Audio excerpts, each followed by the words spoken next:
أنا قدام بنتي حول لها وإن شاء الله بري لوكت ذاكسين أفكار قدام بعد معنا ملا كم مغتين بري واللوكت فاهمسا بري عيارتوي أنا بري مركز سنين ترى ما kulanto wacan oo wanaagsan daawadayaal kusoo dhawaada barta youtube-kan kulanahay unsa media anna waa saaxiibkaniga ilaali fadlan haddaan ugu cusubtiin subscribe ka saara laagta waa inoo dhiirigelin commentaagana waa inoo muhiim haddaba beritole ayaa waxaa ka dhici doona magaalada hargeysa kulan adag oo ka dhexeeyo wariyaal oo ka howlgala magaalada hargeysa iyo youtuberada qaar marka waxay soo bandhigi doonaan oo eegi doonaa بري واللوكتن taageerayaashan hal fariin uma dir lahaa waa inay dadka dhex noqdaan labada iyaan laga badan xagga أنا قدام بنتي حول لها وإن شاء الله بري لوكت ذاكسين أفكار قدام بعد معنا ملا كم مغتين بري واللوكتن فاهمسا مركا ما هي مكان قبل عبو إلا بري عيارتوي أنا بري مركز سنين ترى ما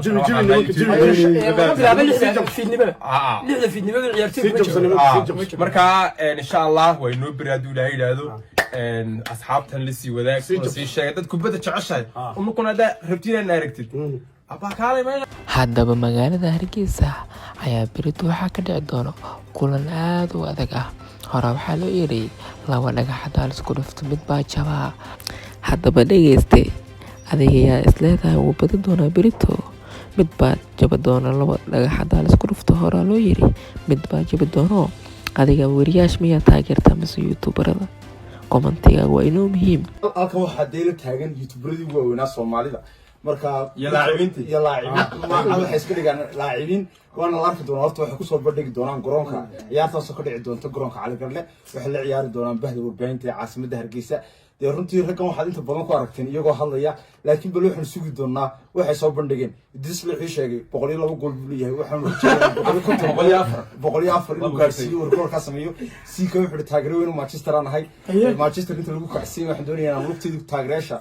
reer Hargeysa aan iska dhiganiki haddaba dhageyste gabagabadii ayaa soo gaarno amaan afkaaga kaama hor saar loo yiri bertole ayaa la isku fadhiyaa haddaba ma tahay taageeraha wariyaasha ma taageersan tahay